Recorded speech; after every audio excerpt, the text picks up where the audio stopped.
2008 a 2014, como já destacamos aqui inúmeras vezes, foram repassados ao caixa do BNDES cerca de 716 bilhões de reais, sendo que 470 bilhões do Tesouro Nacional e o restante recursos do FGTS, do FAT e do PIS/PASEP.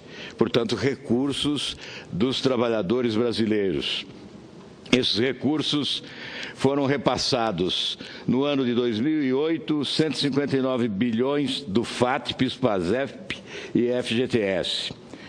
Em 2014, o valor acumulado chegou a 243 bilhões.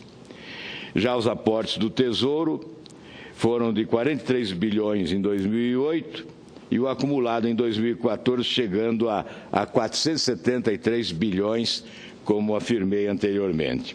Somadas as duas fontes, portanto, chegamos aos 716 bilhões de reais.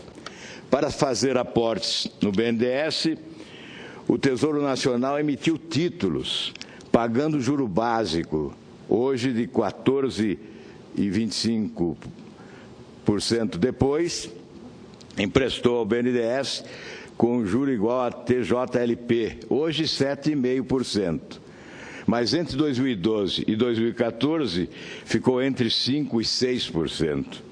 Essa diferença, 14,25% a 5% e 6%, essa diferença, o Tesouro Nacional, ou melhor, o contribuinte brasileiro, sai perdendo. Sai perdendo o trabalhador, porque os recursos que têm origem no FGTS, no FAT, no PIS/PASEP, são remunerados muito aquém da remuneração corriqueira no mercado, e perde outra vez o contribuinte brasileiro, porque acaba subsidiando essa diferença.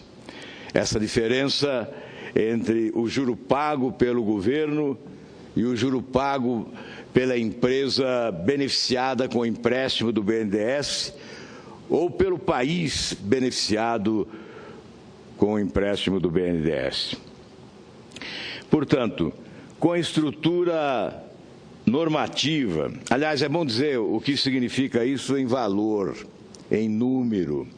Até 2060, o contribuinte brasileiro pagará em subsídios pelas operações do BNDES realizadas entre 2008 e 2014, o valor de 184 bilhões de reais, montante que poderá ser bem maior, visto que poderá ocorrer que nem todos os que contrataram estes empréstimos, que foram agraciados, portanto, com esses benefícios, pagarão o banco. Esses recursos não retornarão.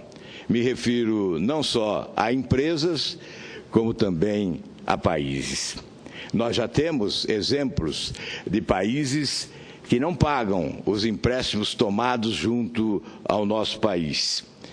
E, recentemente, tivemos o perdão de dívidas de países da África, exatamente para que eles possam contrair conosco novos empréstimos. São tantos os países que se beneficiaram e que, de forma inusitada, inclusive alguns deles com a prática do empréstimo sigiloso, até então desconhecido. Surpreendemos-nos com a informação, em determinado momento, que Angola e Cuba seriam países beneficiados com empréstimos sigilosos. E essa tentativa de obter informações a respeito desses empréstimos foi uma tentativa sempre frustrada, porque alegava-se que esses empréstimos foram concedidos sigilosamente em atendimento aos dispositivos legais daqueles países, ou seja, em respeito à legislação daqueles países. Evidentemente, em desrespeito à legislação do nosso país, já que a nossa lei maior, a Constituição Federal, impõe transparência e publicidade dos atos públicos. Não há paralelo em outras instituições financeiras importantes em outros países. Podemos citar o Banco Mundial, BIRD. São bancos que financiam nações, que concedem empréstimos externos, mas nunca sigilosamente.